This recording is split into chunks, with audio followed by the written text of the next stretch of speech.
Lors de l'annonce officielle du stade 3 de l'épidémie et du fait qu'on soit tous retrouvés confinés, du fait que beaucoup ont vu qu'ils allaient devoir travailler de chez eux et donc que leur business, pour certains, était en péril, lorsqu'il y a eu cette annonce, j'ai spontanément créé un code promo pour mon programme sur comment créer sa formation en ligne.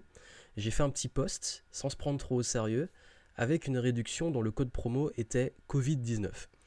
Et en publiant ce message, je m'attendais, j'avoue que j'étais pas forcément dans la provocation, mais je l'ai fait de façon vraiment très spontanée. Je m'attendais à recevoir un déluge d'insultes, que l'on dise que c'est indécent, etc. Et en fait, je me suis rendu compte que la grande majorité des gens l'ont très bien pris, ont été morts de rire, ont acheté, étaient contents, et beaucoup de mes propres clients m'ont même pris ce programme, m'ont posé des questions aussi, m'ont dit que c'était génial. Et j'étais étonné parce que je m'attendais vraiment. Je me suis dit, bon, ça se trouve, c'est pas le moment de le faire, c'est même un peu. Après, ça peut être vu comme de la provocation, mais je sais pas, mon intuition, parfois je suis intuitif, je me dis, en fait, j'ai pas envie de me prendre au sérieux, je fais ça. Et ça a fait un good buzz, et tout le monde était mort de rire. Et en plus, ça a eu des résultats parce que les personnes ont pris et sont contents et commencent à travailler à créer leur programme en ligne. Et ça m'a un peu étonné parce que je me suis dit, mais pourquoi j'ai pas eu d'insultes? Pourquoi les gens l'ont bien pris? Alors que d'autres ont fait aussi du marketing, mais se sont pris des bad buzz. Certains ont eu pas mal aussi de retours négatifs du fait d'avoir pris des initiatives durant ce confinement. Et j'essaie de comprendre qu'est-ce qui fait la différence entre du bon marketing et du mauvais marketing pendant une crise. Et je vais en parler ici parce que si vous êtes entrepreneur, vous êtes indépendant, que vous vendez vos produits ou services, en tant qu'expert, indépendant, entrepreneur, peut-être que vous êtes confronté à ces dilemmes de comment j'adapte ma force de vente, mon marketing. Est-ce que ça va être un trou dans mon chiffre d'affaires? Au contraire, est-ce que c'est une opportunité?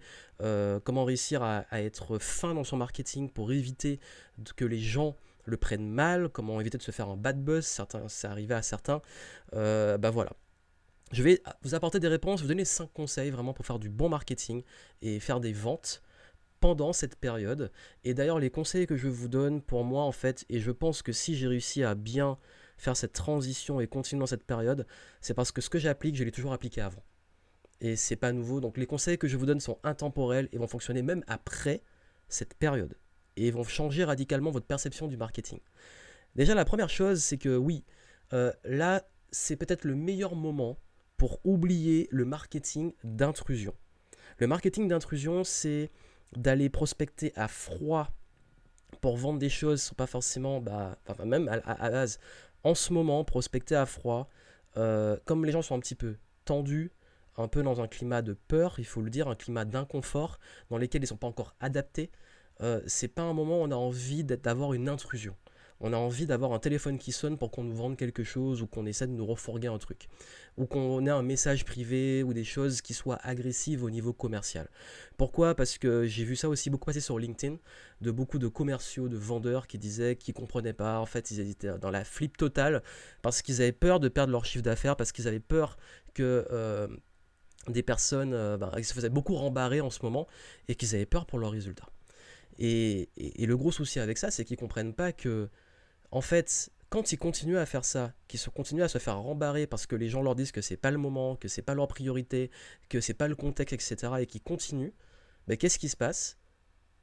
Ces gens-là, et j'en ai vu aussi passer des messages, disent jamais, même après cet événement-là, je ferai appel à eux. Jamais après cet événement-là, je ferai appel à vous. Et ça, c'est extrêmement important de le comprendre. Pourquoi?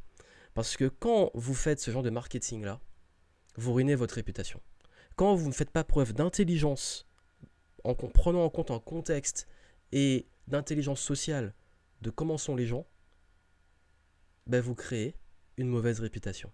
Et votre réputation, votre branding, c'est ce qui est le plus important sur le long terme. Voilà pourquoi dans les 5 conseils que je vais vous donner, je vous amène à réfléchir sur le long terme. Sur le long terme. Sur maintenant et après. Parce que même si maintenant vous risquez, et ça peut arriver, et pas forcément, de perdre du chiffre d'affaires, d'avoir un petit creux, c'est pas grave parce que si vous faites ce que je vous dis, sur le long terme, vous serez toujours gagnant. Sur le court et le long terme.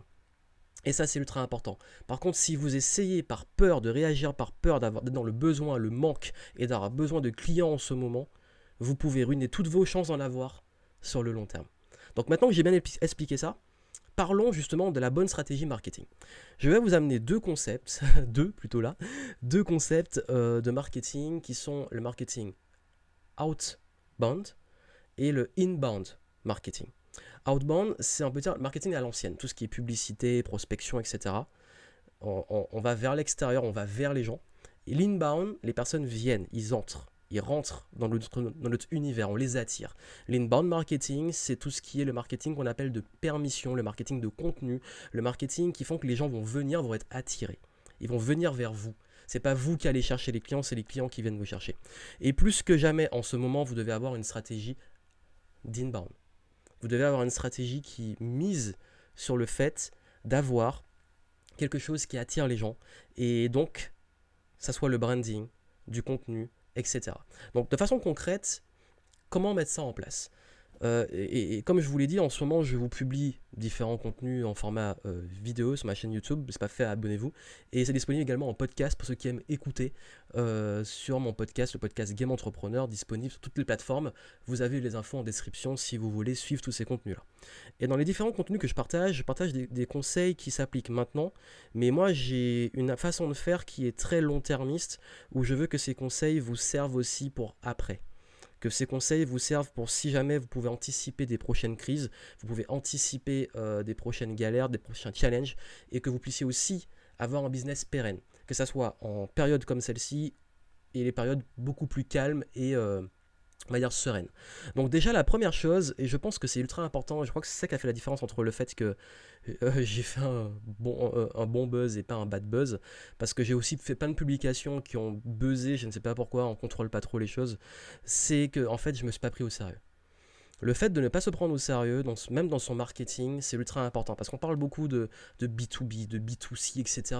Mais n'oubliez pas que peu importe, ce sont des humains. Vous vous adressez à des humains. Et même moi, parfois, je ne me prends pas au sérieux avec des gens avec qui beaucoup se prendraient au sérieux. C'est-à-dire que quand on va toucher des chefs d'entreprise, etc., on pense qu'il faut être super formel et compagnie. Et moi, je suis, j'avoue, le moins formel du monde. Je respecte des codes, oui, d'une certaine façon, mais n'oublie pas que je m'adresse à un être humain. Et l'être humain, en fait, on dira ce qu'on veut, il est pas con. Et là, il y en a plein qui vont me dire, non, non, il y en a plein qui sont débiles. Non, mais vraiment, au fond de nous, quand je dis pas con, c'est que l'être humain, il capte quand on le prend pas au sérieux ou quand on le prend au sérieux.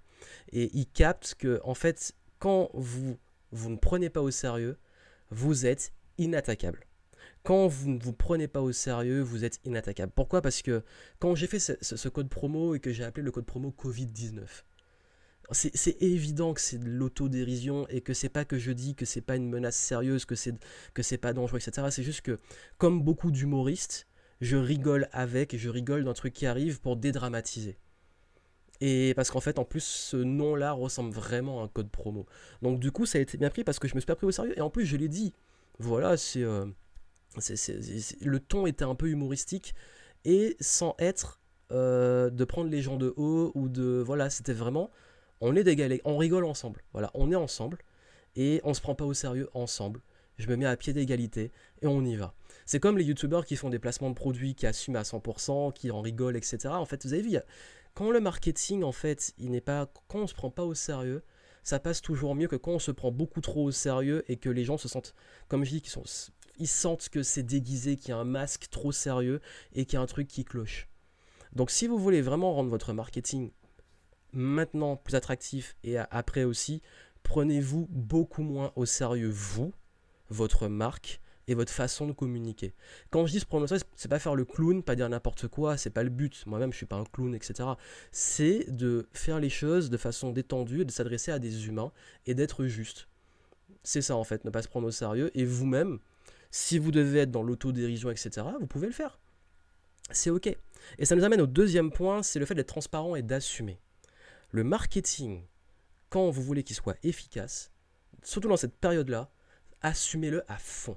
Assumez tout ce que vous faites. Quand j'ai publié cette promo, je l'ai assumé. J'ai pas flanché en mode je l'ai mise mais m'agressez pas. Non, j'assume, je fais du business, je suis entrepreneur.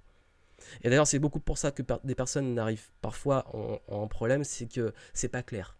Quand vous faites, que vous dites, vous annoncez que vous êtes là dans une démarche altruiste, de vraiment d'être là pour être dans le don et tout, et puis qu'un jour vous vendez un truc et les gens vont pas le prendre, ils vont se dire, bah justement, comme je l'ai dit, tu m'as pris pour un con. Donc du coup, plus vous assumez tôt, plus vous dites, ok, ben, encore une fois, quand vous assumez, vous êtes inattaquable. Alors si en plus vous vous prenez pas au sérieux et vous vous assumez, en fait on peut pas vous démonter. Pourquoi? Si quelqu'un aujourd'hui, ça m'arrive, il y en a qui viennent me dire, tu fais du business, tu vends, c'est cher, etc. Ben, je dis bah oui, je suis entrepreneur, je fais du business, je donne des conseils. Là je vous donne des conseils business, donc ça veut dire que vous voulez faire du business. Donc moi j'assume à 100%. Et même dans une crise, je continue à faire du business. Ça n'empêche pas que j'ai une éthique et j'ai des limites. Et je suis transparent dessus. Par exemple, en ce moment, si on parle de marketing, j'ai eu beaucoup de personnes au téléphone qui postulaient pour mes immersions et je leur ai dit, il n'y a pas de souci, s'ils veulent la faire et la maintenir, ben on la fait, on la maintient et je donne beaucoup plus que ce qui était prévu, on fait un accompagnement, le temps de savoir quand on pourra la faire et que si ils sont pas financièrement, ils ont un creux en ce moment, ben je les engage pas à payer. C'est l'éthique. Et vraiment, en fait, ça veut dire que les gens qui investissent, ils savent qu'ils investissent. Je mets pas d'urgence, je suis pas là pour prendre l'argent des gens. En fait, je suis transparent sur le fait que ce que je propose a une valeur et que la personne a le choix et que surtout, non, je m'adapte encore une fois au contexte. Là où des fois je vais vendre de façon beaucoup plus décomplexée, mais jamais, en fait, je demande toujours à ce que les gens soient en capacité, sans se mettre en danger d'investir. Mais il y a un moment, oui, il y a des fois où il y en a qui investissent, même si c'est pas, je sais pas s'ils se mettent en danger ou pas, mais c'est chaud pour eux. Il est évident que je dis que la décision quand même lui appartient. Mais jamais je vais aller dans un truc où je vais ne pas être transparent sur tout ce qu'il y a derrière. Ça veut dire transparent sur le fait que oui, je fais du business, oui, c'est du marketing, oui, je suis en train de vendre, oui, je vends des trucs, oui, même après, bah, je vais continuer à vendre des choses. Euh, c'est le fait de surfer sur le contexte et l'assumer. Mais comme le contexte est particulier, la façon de l'assumer et la façon d'être transparent, c'est pas qu'on est plus transparent ou moins transparent, mais je dis la transparence se fait aussi sur le contexte, sur les enjeux, pour moi, mais aussi pour les prospects et les clients. Parce que forcément, vu le contexte, je ne peux pas engager des gens sur des choses qu'ils voulaient à la base. Et pour ceux qui voulaient, ben, s'adapter pour qu'on puisse passer ben, en fait, cet imprévu. Et c'est dans ces capsules que je partage en ce moment, c'est ce que j'explique. Beaucoup la notion d'imprévu, de challenge, d'adaptation, de s'adapter. Donc vraiment, ce que je veux vous dire ici, c'est... La deuxième chose, c'est soyez transparent. Vraiment, soyez transparent et assumez le fait que oui, vous êtes là pour faire du business. Quand vous l'assumez pas et que c'est pas clair, c'est là que les problèmes arrivent. Si vous avez une mission sociale et que vous faites du business, mais que vous essayez de le cacher derrière, et que c'est encore flou pour vous, ça risque d'être compliqué. Donc vraiment, je vous invite à être le plus dans le fait, en fait, d'être authentique, même si ce mot est galvaudé maintenant, d'être authentique dans le fait de faire du business, d'être entrepreneur. D'ailleurs, je sais que c'est un gros problème chez les gens qui sont dans la spiritualité. Parce que dans la spiritualité, je sais qu'en en fait, beaucoup ont dit, c'est une croyance qu'on a dans ce domaine-là, que ça doit être gratuit, que si on a un don, faut en faire profiter les autres, etc. Mais le gros problème, c'est que comme il y a cette ambiguïté, les gens n'arrivent pas à se vendre, et quand ils se vendent, bah, il y a des conflits. Et en fait, souvent, quand j'accompagne des personnes qui ont un syndrome d'un imposteur, qui ont du mal à faire payer ou à faire comprendre du fait de payer pour ça, en fait, le jour où ça se débloque, c'est le jour où ils assument pleinement. Ils assument qu'ils font du business. Parce que là, on parle de marketing, hein, je vous rappelle, le marketing, c'est un truc de business. Et je crois qu'en fait, si pour vous c'est mal, et que le business est mal, ben ne faites pas en fait du marketing, ou alors ben, faut casser cette croyance et le voir différemment. Et c'est pour ça que quand je travaille avec des gens, justement, ils me disent après, ah maintenant j'aime vendre et j'aime faire du marketing. Parce qu'ils se décomplexent avec ça, ils l'assument, ils sont alignés, ils se prennent pas au sérieux et ils savent qu'ils sont là pour apporter de la valeur. Et ça fait la belle transition pour le troisième point, qui est donner plus, apporter plus de valeur. C'est le meilleur moment pour donner plus et donner plus de valeur. Vraiment, ça c'est le contexte actuel dans votre marketing. C'est pas le moment d'être beaucoup plus pushy. C'est pas le moment d'être dans des trucs de mettre des masques, d'essayer de jouer les altruistes, etc. C'est le meilleur moment pour réellement apporter de la valeur et augmenter de la valeur. Ça veut dire quoi? Ça veut dire que c'est le meilleur moment pour vos clients. Resserrer le lien, prendre des nouvelles, apporter plus que ce qui était prévu, les aider, les écouter, optimiser vos offres, vos produits, vos services. Le but, c'est pas juste de vendre. C'est aussi tout ce qu'il y a derrière, c'est de ceux qui sont déjà clients, que vous avez comme clients, d'élever le niveau. Et pour votre communauté et vos prospects et vos contenus, élevez le niveau aussi. Ça veut dire que maintenant, je parlais d'inbound marketing. Apporter de la valeur, ça peut être l'occasion de faire plus de contenu. Par exemple, c'est ce que j'applique exactement en ce moment. Je sais que le contexte est particulier, je sais que beaucoup d'entre vous ont besoin d'aide. J'ai plus de temps. En fait, j'ai pas forcément plus de temps qu'avant parce que ça n'a pas changé radicalement mon rythme de travail. Mais par contre, j'ai plus de temps dans le sens où j'ai décidé de mettre plus de temps sur le contenu, de mettre plus de temps pour apporter plus de valeur. Dans mes groupes clients, j'organise des lives exclusifs et des moments pour les accompagner. Dans mes contenus, je fais de plus en plus de contenu en ce moment, beaucoup plus que d'habitude. Également, j'apporte vraiment, essayer d'apporter des solutions pour les personnes qui sont bloquées en ce moment et qui ont des challenges. Tout ça, en fait, c'est apporter plus de valeur. Et on pourrait se dire, il y a un intérêt derrière. Ben, encore une fois, il faut l'assumer. Oui, je sais qu'il y a un intérêt parce que si aujourd'hui je peux vraiment utiliser cette position de leadership pour apporter plus de valeur, je ne vais pas me gêner et je sais que ça va me servir. C'est pas forcément calculé, j'ai toujours été comme ça dans ma façon de faire le business. C'est pour ça que je vous disais ça au début que c'est intemporel. J'ai toujours eu ce besoin d'apporter de la valeur. C'est pour ça que vous avez une tonne de vidéos, de contenu gratuit dans mes contenus. Et derrière, oui, il y a un côté, je surfe sur le contexte pour apporter plus de valeur. Et c'est assumé. Mais je sais que c'est du win-win. Je suis gagnant, mais aussi mon audience et mes clients sont gagnants. Donc tout le monde est gagnant. Pourquoi s'en priver en fait? Et c'est la notion que je veux vous amener, c'est qu'apporter plus de valeur, c'est du win-win-win. C'est vous, votre business, vos clients et votre audience. Mais pour moi, je les mets un petit peu dans vous, votre business et les gens que vous allez cibler. Et ça, en fait, je pense que si vous arrivez à élever le niveau dans vos contenus, que vous arrivez à élever le niveau dans votre façon de faire maintenant, et que vous arrivez à élever le niveau dans la façon que vous allez amener les choses, dans le fait, encore une fois, de ne pas se prendre au sérieux, d'assumer, et de se dire maintenant comment je peux aider beaucoup plus mes clients, beaucoup plus mon audience, plus que jamais c'est maintenant. C'est pas d'aller essayer de courir, de vendre, de reforguer des trucs, c'est d'élever le niveau et vous allez voir ça va avoir un impact. Soit tout de suite sur vos revenus, si vous avez des produits qui peuvent se vendre en ce moment, ou alors c'est pas grave, vous allez avoir des pertes sur le court terme, mais quand on va sortir de cette crise, vous aurez tellement créé de confiance, tellement vous aurez justement apporté de la valeur que croyez-moi, vous aurez retour sur investissement. Et ça, si vous avez du mal à me croire dessus, en fait, je vous dis, pensez long terme.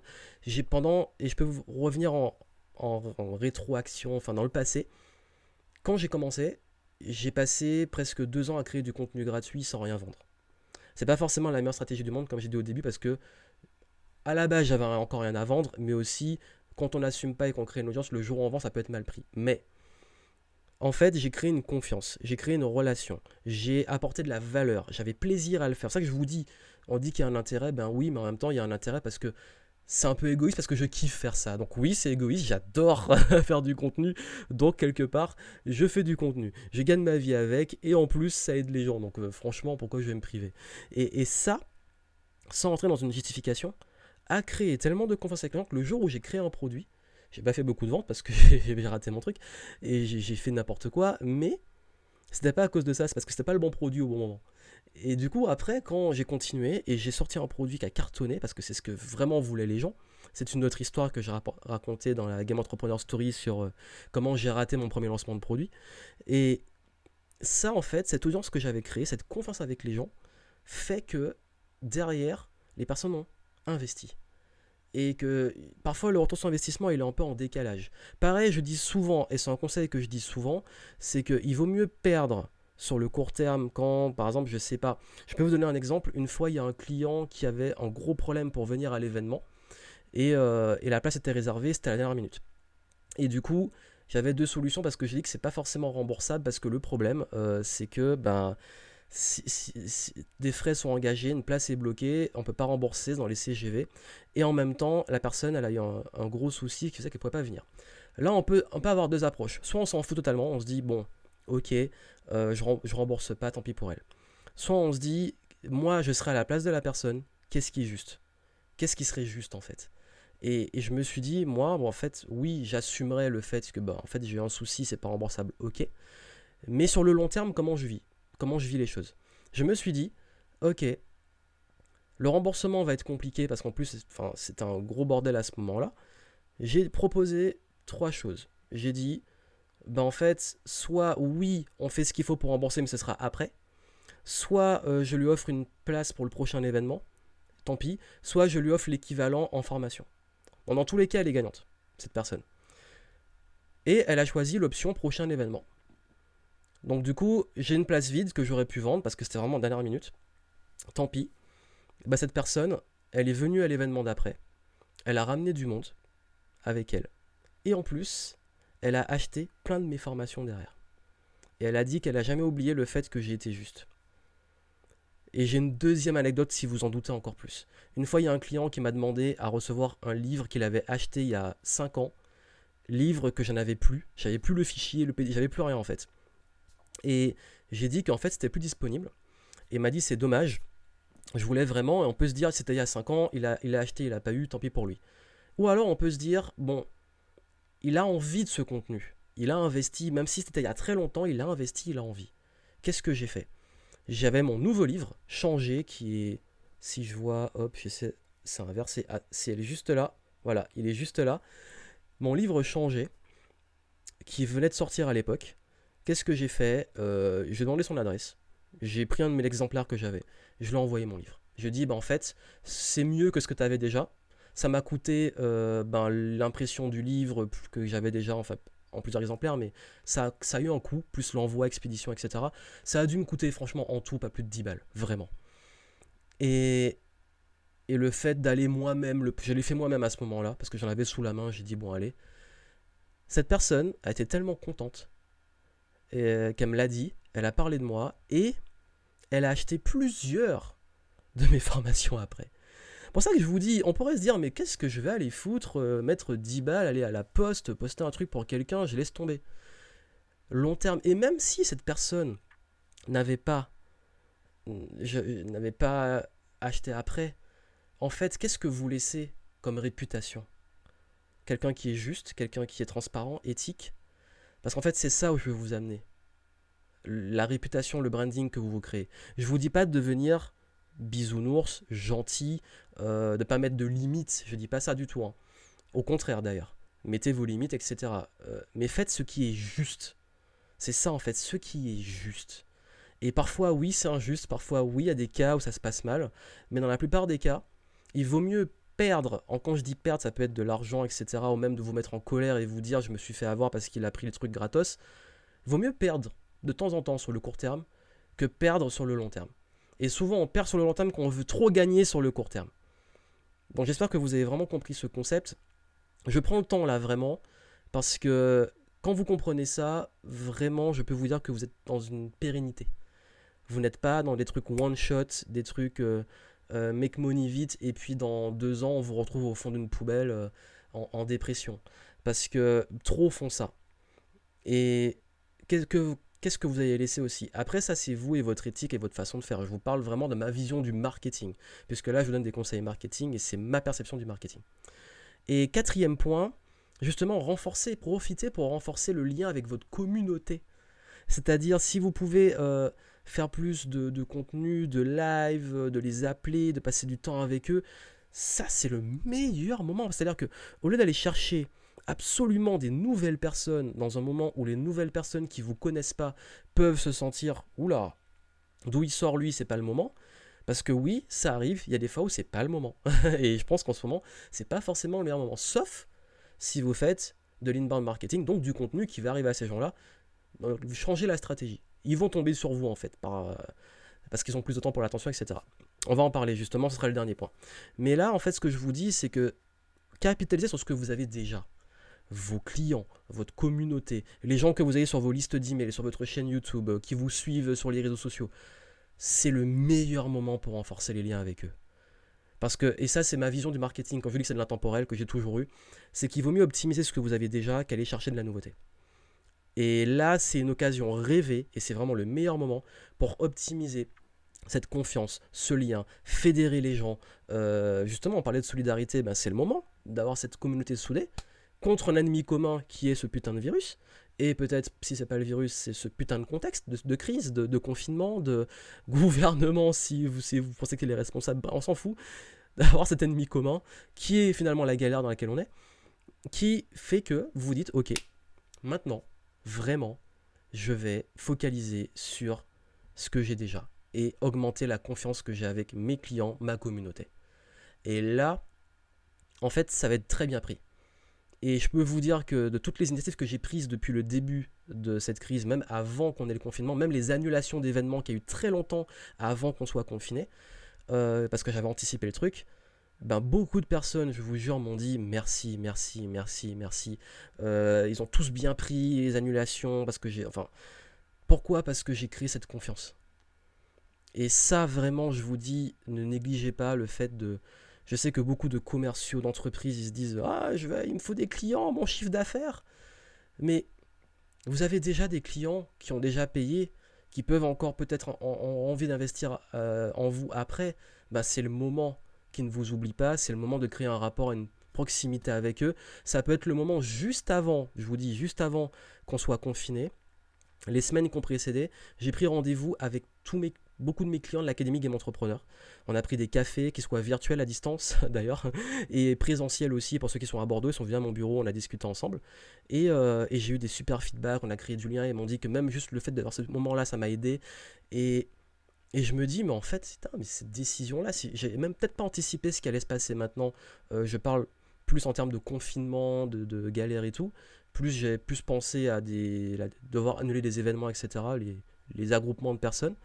Ben, je me suis dit qu'en fait, toutes ces décisions-là ont été bonnes et m'ont aidé en fait dans l'initiative que je vous donne parce que je l'ai testé et ce que je vous dis, je l'applique dans mon marketing et avec mes clients.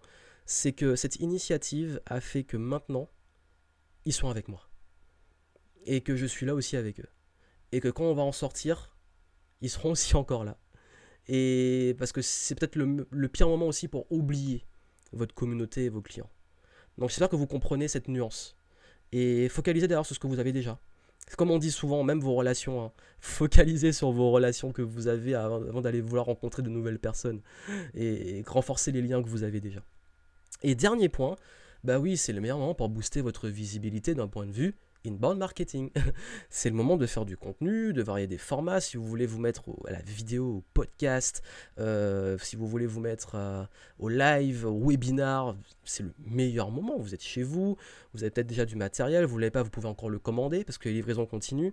Vous pouvez vous former, etc. C'est le meilleur moment pour commencer des stratégies de marketing digital, de visibilité, de brand. On parlait du branding. Bah là, en fait, vous pouvez commencer à faire vos petites vidéos, à faire vos petits contenus. Moi, je profite de ce moment pour faire plus de contenu que d'habitude, même si j'en fais déjà beaucoup d'habitude. Mais voilà, en fait, booster votre visibilité.